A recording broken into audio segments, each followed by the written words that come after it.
Vamos a revisar y resumir las funciones que afectan a la configuración angular y a la configuración de la medición de distancias. Estos comandos o funciones están presentes en esta primera utilidad de la estación total Topcon GTS 229 que estamos analizando, es decir, aquella en la que hacemos mediciones pero no utilizamos ni la memoria interna para archivar datos ni las funciones especiales y funciones de cálculo que tiene la máquina para gestionar toda la información. Es decir, nos limitamos a arrancar la máquina y a medir con sus funciones básicas nada más. Inicialmente, nada más poner en marcha esta estación total, los ángulos aparecen siempre en medición y la máquina da como resultado la medición que corresponda en la línea de los ángulos verticales a la distancia cenital, es decir, al ángulo desde el cero cenital, naturalmente, siempre que la máquina cumpla la condición de estar correctamente nivelada. En la línea de ángulo horizontal HD, es decir, horizontal directo, horizontal a derechas, horizontal en destrógiro, adestrorsum, es decir, ángulo horizontal en el sentido normal, aparecerá la lectura a partir del cero que haya quedado indexado en su momento en el goniómetro horizontal. En tanto no se produzca un cambio de orientación o la orientación real de la máquina, el goniómetro horizontal medirá desde el cero que haya quedado indexado, grabado en el limbo horizontal en la última medición. Por lo tanto, el cero estará apuntando a la dirección que coincida. Bien, precisamente para realizar la orientación, es decir, para que el usuario pueda orientar el cero horizontal hacia su norte personal o hacia un norte oficial, tenemos estos tres primeros comandos que aparecen en la línea inferior. Pon cero, como ya se dijo en el primer vídeo, sirve para poner a cero el contador angular de los ángulos horizontales o azimutales. Ese cero quedará dirigido a la dirección que marca el anteojo. Por lo tanto, tendremos un cero físicamente señalizado, como ocurre habitualmente cuando podemos inventarnos el norte, es decir, cuando trabajamos en un sistema local propio. Sin embargo, lo más frecuente es que necesitemos orientar el cero horizontal al norte geográfico, por ejemplo. En ese caso, es obligatorio apuntar desde el punto de estación, como ya se dice en los distintos apartados de la teoría del curso, desde el punto base con unas coordenadas conocidas a un punto de referencia que ha de tener coordenadas conocidas en el mismo sistema. Eso quiere decir que esa visual entre esos dos puntos tiene un azimut con respecto al norte del sistema al que corresponden las coordenadas de esos puntos.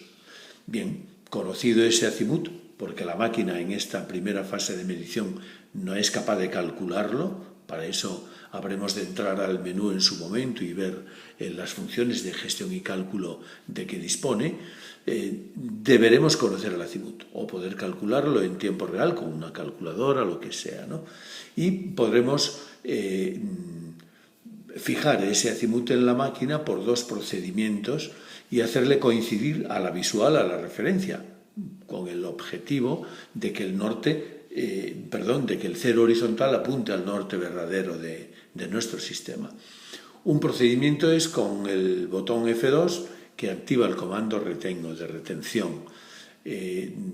Primero localizaremos el valor numérico del ángulo girando la máquina en su movimiento particular. Eso se hace naturalmente aflojando el tornillo de presión, girando la máquina hasta encontrar el valor numérico aproximado del ángulo. Apretamos el tornillo y con el de coincidencia ajustamos la lectura exactamente al valor del azimut que tenemos calculado. Se le da al botón retén y al aflojar el tornillo de presión podemos dirigir el anteojo hacia la referencia sin que el ángulo varíe. Se captura el ángulo. Una vez que hacemos la puntería y ajustamos la colimación perfectamente, se libera esa retención con el botón que corresponda y que aparecerá en la pantalla correspondiente una vez que se haya iniciado la operación. Otra posibilidad es con PON-H. PON-H nos permite escribir. El sistema de escritura de cualquier valor, sea numérico o alfabético, alfanumérico, en esta máquina es un poco engorroso. Lo veremos precisamente en las actividades que tenemos que hacer en la toma de datos cuando expliquemos lo del menú. Si cambiamos de pantalla, veremos que se pueden gestionar más cosas con los ángulos. Por ejemplo, activar o desactivar los compensadores. En concreto, el compensador de verticalidad es fundamental para que los ángulos verticales sean correctos y válidos a efectos, sobre todo, de cálculos altimétricos. Es decir, a efectos de poder utilizar la estación total como un nivel topográfico con garantías. Con la opción o con el comando compensador podemos activar o desactivar los compensadores de la máquina. Rep se refiere a repetición angular, a la posibilidad de repetir un ángulo varias veces, y V tanto por ciento en frente a F3 sirve para que podamos convertir el ángulo vertical, la distancia cenital, en tanto por ciento de pendiente. La forma de calcular una pendiente es fácil, tangente de la altura de horizonte, es decir, del ángulo vertical de la visual con respecto al horizonte, o cotangente de la distancia cenital. Se multiplica por 100 y se tiene la pendiente en tanto por ciento.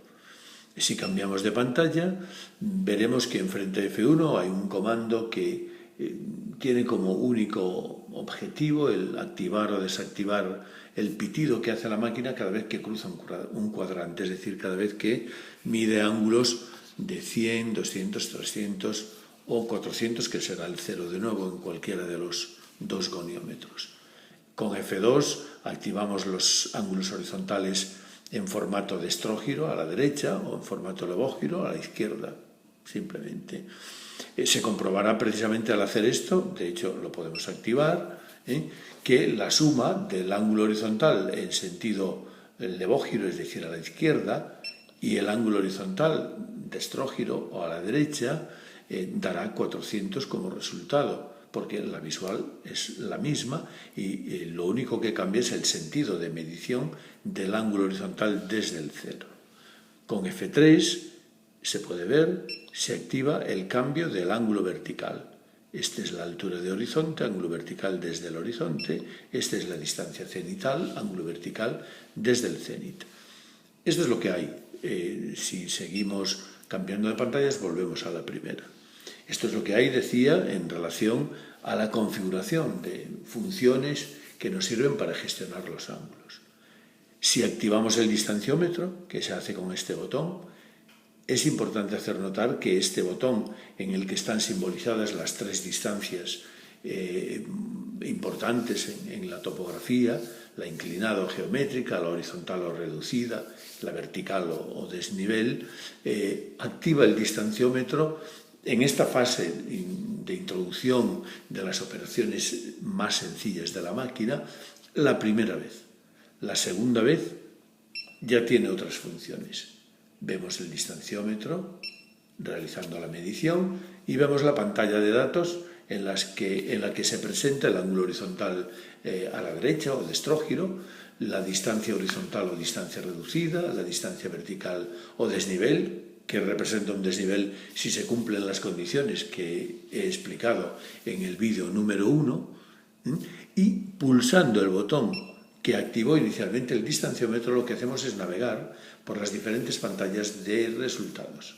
Ángulo vertical, horizontal de estrógiro y la distancia geométrica.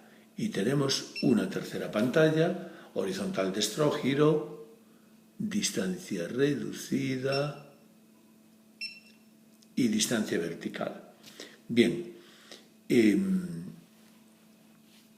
hemos podido ver que en la línea de comandos inferior los comandos han cambiado. Ahora hemos pasado a comandos que gestionan el modo de medir distancias o los parámetros que pudieran afectar a las distancias que mide el distanciómetro electrónico de la estación total. Por ejemplo, en frente F1 ya tenemos un comando para medir de nuevo, puesto que el botón solo inicializa el distanciómetro una vez y luego ya navega. Para repetir una medición al mismo punto o para repetir la función de medir a puntos distintos cuando hacemos una radiación, se usará F1 mide. F2 modo lo que hace es establecer de qué forma mide el distanciómetro, mejor dicho, con qué grado de precisión. Medición fina, precisión milimétrica, medición continua, que es un seguimiento, un tracking, y a medida que el prisma se mueve, el distanciómetro va cambiando su distancia, y medición rápida, que es una medición que lleva menos tiempo, pero da menos precisión, solo 1 centímetro. Si nos vamos al comando F3, veremos como aquí se activan parámetros que afectan al resultado de la medición. Vamos a eliminar este pitido optando por uno de ellos, por ejemplo prisma, y veremos la constante del prisma. En el apartado correspondiente del tema, sobre todo en la explicación teórica, donde se puede explayar un poco más el contenido de las explicaciones puntuales sobre cada aspecto de la medición, hemos visto que la constante de prisma es un dato importantísimo a tener en cuenta porque se refiere al recorrido de la radiación infrarroja dentro del prisma, que suele ser de bastante tamaño en los prismas convencionales, no solo para que sea capaz de devolver la radiación, sino para que sea visible a larga distancia. No olvidemos que el distanciómetro puede alcanzar entre 1 kilómetro y 5 kilómetros. Bien, pues la constante de prisma es un valor importante en estos prismas de gran tamaño.